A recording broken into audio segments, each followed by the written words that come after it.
L'un des problèmes avec Internet, c'est qu'Internet a donné la parole à des gens qui ne méritaient pas de parler en public. Du moins, dont la pertinence des propos était clairement pas digne d'être partagée. J'avais trouvé ça très dur. Mais j'avoue que depuis que j'ai une chaîne YouTube et que je lis certains commentaires, j'ai tendance à me demander si cette personne n'avait pas quelque part raison. J'ai posté plusieurs annonces de recrutement depuis quelques jours sur mes différentes pages, notamment sur l'onglet communauté de la page YouTube, dans lesquelles j'exprimais qu'il y avait plusieurs postes de disponibles chez Investir au pays en France, mais aussi pour d'autres de nos sociétés à l'étranger. Et donc on a reçu pas mal de CV, d'ailleurs on est en train de passer pas mal d'entretiens. J'étais à fond dans les entretiens, donc je n'ai pas vu les commentaires des gens. Et ce matin, parce que je m'apprêtais à faire le point sur les publications, je suis allé voir les commentaires et j'ai été choqué de voir que certaines personnes n'ont eu pour focus pas l'annonce, mais la photo de la femme qui était sur l'annonce. Alors il se trouve que quand j'ai voulu publier l'annonce, je suis allé sur la banque d'images que j'ai et j'ai demandé femme noire business. Donc le site te propose plusieurs images. J'ai cliqué sur la première, je l'ai téléchargée, je l'ai postée sur la vidéo, sur le site. Il se trouve que c'est une dame qui manifestement est assez claire, peut-être métisse. Et beaucoup de gens ont passé leur temps dans les commentaires, les quelques personnes qui ont commenté là-dessus en disant que pour certains, ils étaient déçus. Je suis en train d'encourager les jeunes filles à se blanchir la peau. Comment je peux faire ce genre de choses? Certains ont dit qu'ils n'attendaient pas ça de moi. Pourquoi est-ce que je n'ai pas pris une femme noire foncée de peau pour la mettre comme image, comme icône? Franchement, des fois, il y a des gens à qui j'ai envie de rappeler que vous n'êtes peut-être pas à la bonne place sur cette chaîne. Et je vais le dire encore très clairement. Je ne fais pas de course pour supplier des abonnés. Il faut que ce soit bien clair ce message-là. Ok, arrêtons là et commentons. Donc, ce jeune monsieur dit que il est enragé parce que certaines personnes font des commentaires selon lesquels il aurait dû choisir une femme de peau foncée pour faire représenter l'image de son annonce. Et il, selon lui, trouve que ces gens sont insensés. Laisse-moi te dire, Philippe, c'est plutôt toi qui ne comprends pas certaines choses. J'ai l'impression que tu es intelligent, je te l'avoue, comme tous nos intellectuels. Ils sont intelligents, mais quand il s'agit de l'intelligence, ils n'ont pas cette intelligence-là. Le fait que tu ne comprennes pas l'effet que l'image produit sur les gens, vraiment, c'est une déception. Tu comprends? Tu sembles être tellement focalisé sur le côté économique du développement de l'Afrique que tu ne comprends pas le côté psychologique. Tu comprends un peu? La représentation est très, très importante, Philippe. Tu ne peux pas te mettre dans un pays comme le Cameroun, qui est un pays africain où il n'y a que des Noirs, et choisir quelqu'un d'exotique pour représenter une annonce. Ça veut dire que tu ne te rends même pas compte. Les gens doivent pouvoir se voir dans ton annonce. Tu comprends un peu? Déjà, ça peut décourager certaines personnes qui ont l'esprit faible. Ça représente déjà une intimidation pour certaines personnes qui ont l'esprit faible. Et certainement, peut-être tu vas me dire que, bon, si la personne a l'esprit faible, peut-être c'est pas peut-être la personne à travailler pour toi. Non, je suis désolée. C'est psychologique. C'est psychologique. C'est historique. Tu vois? C'est historique. J'ai pas envie d'aller très profondément dans les explications parce que tes gens avec qui tu es tout le temps sur... On dit en anglais qu'une image vaut 1000 mots. Ça veut dire que l'image que tu as décidé de choisir pour accompagner ton annonce décrit le genre de collaborateur que tu aimerais avoir. Que tu le veuilles ou pas, c'est ce message-là que tu renvoies en prenant, en choisissant ton image, en fait. Tu vois un peu? Ça veut dire que tu as une préférence pour ce genre de personne, en fait. Tu vois un peu? Et ce qui est contradictoire, ce sur quoi j'ai voulu vraiment répondre, c'est parce que je te trouve très contradictoire. Tu dis être pro-africain. Pro-Afrique.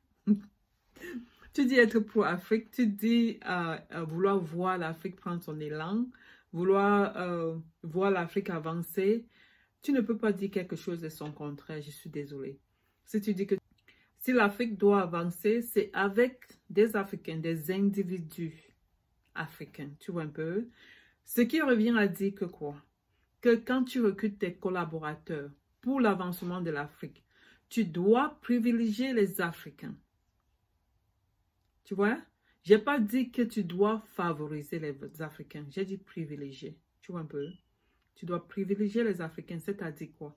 C'est-à-dire que si tu veux recruter un collaborateur à un poste,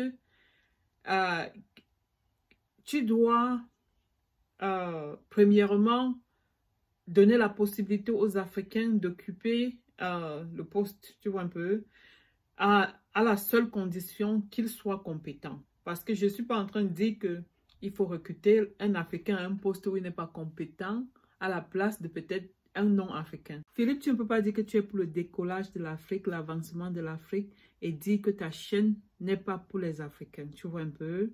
Tu dis que ta chaîne est pour les amis de l'Afrique.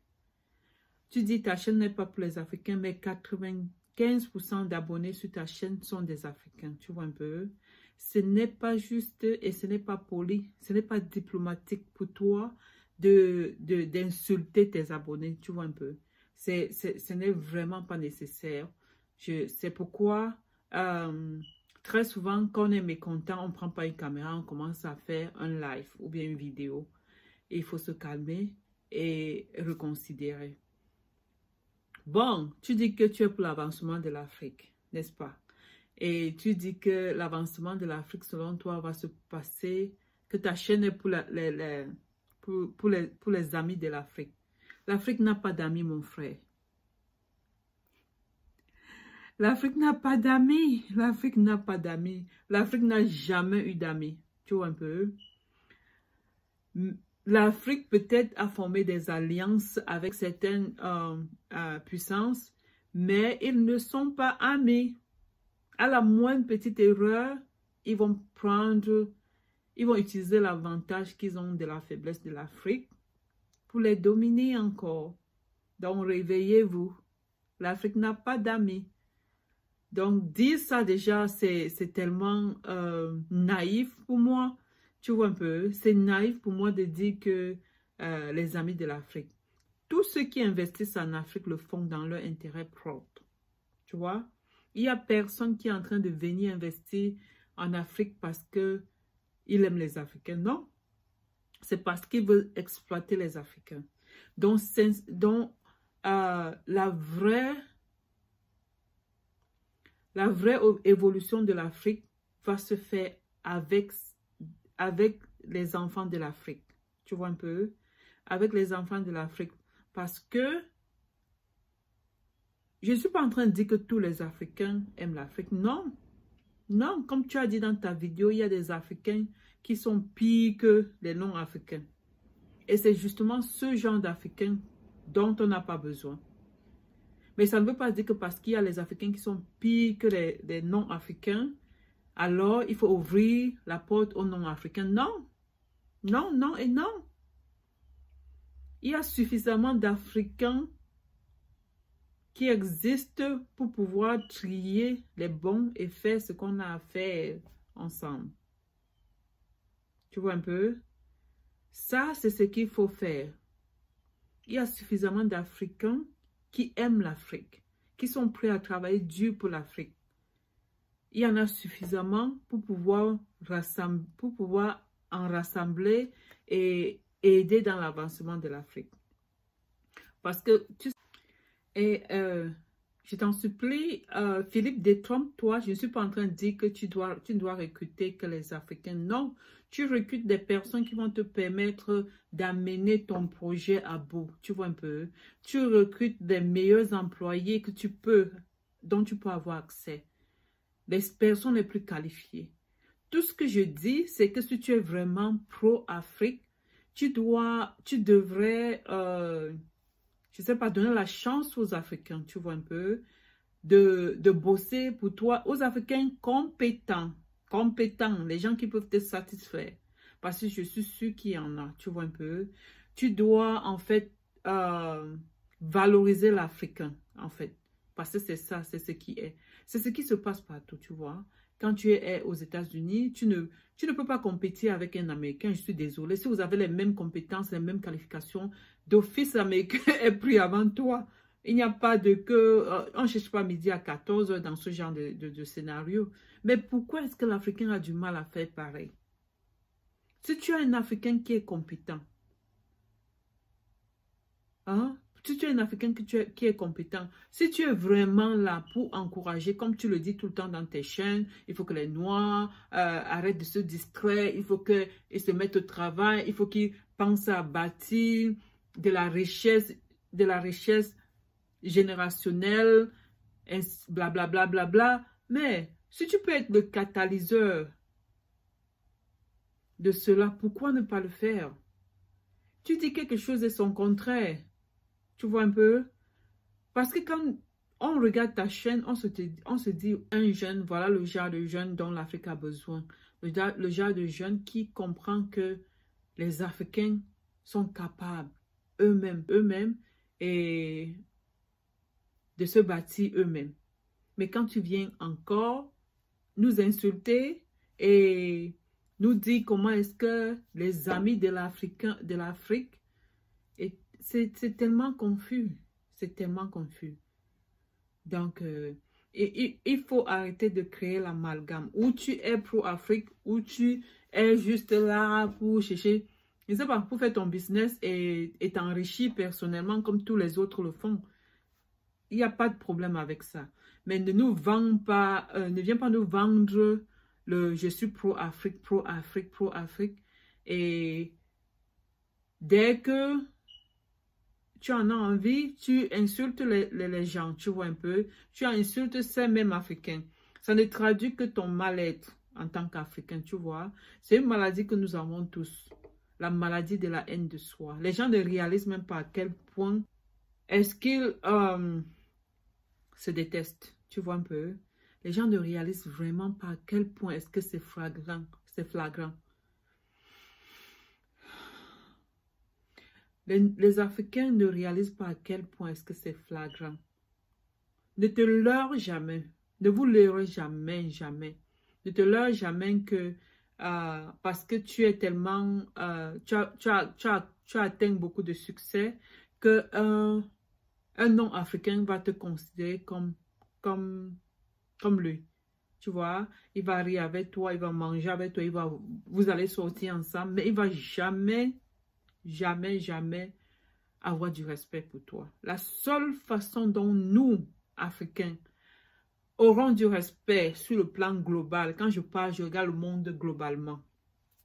Je vois le monde globalement, je ne parle pas, et je ne parle pas d'individus, parce que quand on discute des problèmes, les rapports africains et autres, les gens ont tendance toujours à ne parler que par rapport à leur expérience personnelle. Il faut pouvoir regarder au-delà de ça. C'est plus large que ça. Vous comprenez?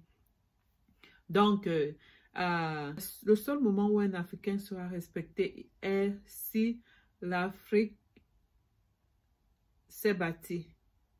Et pour que l'Afrique se bâtisse et pour qu'on respecte l'Africain, il va falloir que l'Afrique soit bâtie par des Africains. Que les Africains contrôlent l'Afrique. Parce que même jusqu'à aujourd'hui, les Africains ne contrôlent pas l'Afrique. C'est pourquoi on ne respecte pas l'Africain. Il peut avoir des succès, des histoires, des succès personnels, mais ça ne change rien. On parle du système. On parle de l'ensemble. Parce que si c'est individuel, on te regarde toujours comme un Africain. Et quand on regarde l'Afrique, l'Afrique ne ressemble à rien. Et toi, tu ne seras pas respecté. Il faut que ce soit clair et net dans la tête des Africains. Pour qu'on respecte l'Africain, il faut que l'Africain ait fait quelque chose de l'Afrique de respectable. C'est le seul moment où on va respecter l'Africain et c'est le seul moment où l'Africain aura un siège à la table des personnes qui décident de l'avenir du monde. Parce que pour l'instant, ils n'en ont pas. Ils n'en ont pas. Ils ne sont pas considérés, ils ne sont pas vus comme importants, ils ne sont pas respectés à cause des personnes qui ont le même montant d'argent que lui et qui sont non africains. Il est le dernier du club, hein? C'est systématique. Quand vous allez vous mettre ça dans le crâne, vous allez comprendre de quoi on parle. Parce que les personnes croient qu'ils sont différents parce qu'ils ont des des succès individuels. Ça ne compte pas. Alors, thank you. Merci d'avoir regardé ma vidéo. Bye bye. À la prochaine. Bye.